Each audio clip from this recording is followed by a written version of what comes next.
កាលពីយូរលង់ណាស់មកហើយតាំងយូរនឹងមាតុយរបស់គាត់បានរស់នៅក្នុងភូមិតូចមួយក្បែរភ្នំម្តាយយូនជាស្ត្រីដែលមានជំនាញខាងប៉ាក់ឌិនដោយដៃយ៉ាងស្ទាត់ជំនាញ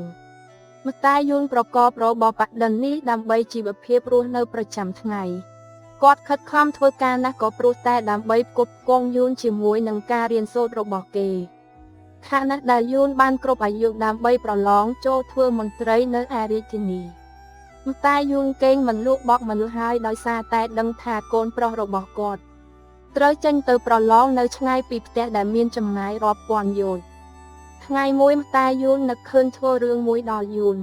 គាត់ក៏បានទៅយកម្ជុលនឹងចេះមកប៉ាក់ឌិនលើសំលៀកបំពាក់យូនទាំងយប់ទាំងថ្ងៃដោយមិនបានសម្រាកនៅពេលដែលដល់ថ្ងៃដែលយូនចេញទៅប្រឡងម្តាយយូនក៏បានយកសំលៀកបំពាក់ដែលគាត់បានប៉ាក់រូបមន្តនៅខាងក្រោយខ្នងយកមកពាក់ឲ្យយូនហើយប្រាប់យូនថាកុំដោះវាចេញនៅពេលដែលកូនកំពុងធ្វើដំណើរយូនក៏លាម្តាយចេញទៅផ្លូវទៅកាន់រាជធានីពិតជាឆ្ងាយយូនធ្វើដំណើរ3យប់3ថ្ងៃដោយមិនបានសម្រាកពេលដែលគាត់ទៅដល់ទន្លេធំមួយគាត់ត្រូវសម្រាកមួយយប់ព្រោះថាគ្មានទូកចាំចម្លងនៅពេលយប់នោះទេត្រូវចាំដល់ព្រឹកស្អែកទើបអាចបន្តដំណើរទៅបានលុះព្រឹកឡើងទូកក៏បានរៀបចំចេញដំណើរតែយូរនៅមិនទាន់ក្រោកពី10នាទីទៀតក៏ដោយសារតែគេអស់កម្លាំងពីយប់រំពេចនោះរូបមាត់ដែលជាចម្លាតដិនលើអាវរបស់គាត់ក៏បានលោតចេញមកស្រែករងាយ៉ាងលាន់រំពងយូនក៏បានស្ទុះក្រោកឡើងហើយបានទៅទាន់ទូកចម្លងនោះផ្លូវទៅកាន់រាជធានីក៏នៅវែងឆ្ងាយយូនក៏ឈប់អស់រយៈពេល3ថ្ងៃទៀតមកដល់ចំណុចនេះយូនមានការនឿយហត់និងមានក្តីបារម្ភជាពន់ពេកព្រោះគោលដៅក៏នៅវែងឆ្ងាយបារម្ភខ្លាចខកខានការប្រឡងរំពេចនោះរូបមាត់ដែលនៅជាប់អាវរបស់គាត់ក៏លោតចេញមកហើយរីករាលកាន់តែធំឡើងដែលអាចឲ្យយូនជិះបានដើម្បីបន្តដំណើរទៅមុខទៀតផ្លូវទៅកាន់រាជធានីក៏នៅតែវែងឆ្ងាយហើយរដូវត្រជាក់ធ្លាក់ទឹកកកក៏ឈានចូលមកដល់ធ្វើឲ្យយូនរងាទ្រាំពុំបានដោយសារតែអាវរបស់គេស្តើងដោយទទួលអារម្មណ៍ដឹងថាយូនរងាទ្រាំពុំបានមន់វេទមន្តក៏លោតចេញមកបាត់ស្លាកធ្វើជាជំរកដើម្បីឲ្យយូនជ្រកកឹងបានមួយយប់ពន្លឺរបស់ទីក្រុងហាក់នៅមិនទាន់ខិតជិតនៅឡើយតែតាំងយូនក៏មានអ្នករួមដំណើរដែរ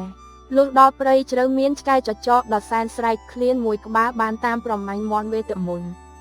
មន់វេទមន្តក៏បានស្រែករងាដោយក្តីរំភើបនិងភ័យខ្លាច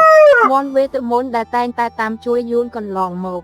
ពេលនេះក៏ត្រូវបានយូនជួយវិញម្ដងយូនបានវាយសត្វចចកនោះ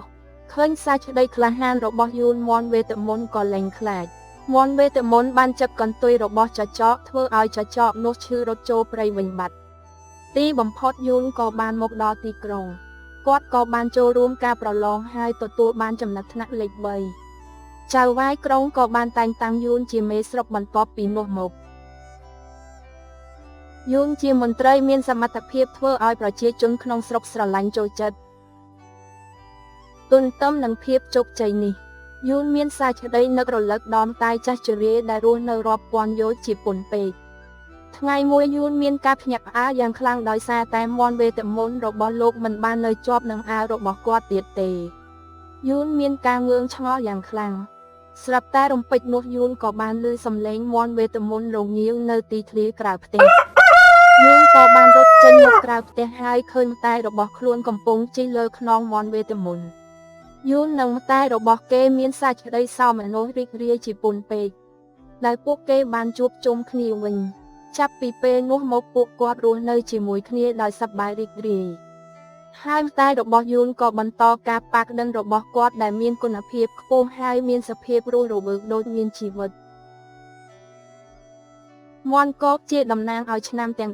12ក្នុងជោគជតារាសីរបស់ចិនហើយមានលេខរៀងទី10អ្នកដែលកើតឆ្នាំមន់ធ្វើអ្វីមានសាច់ក្តីប្រាថ្នាអ្វីគឺតែងតែទទួលជោគជ័យ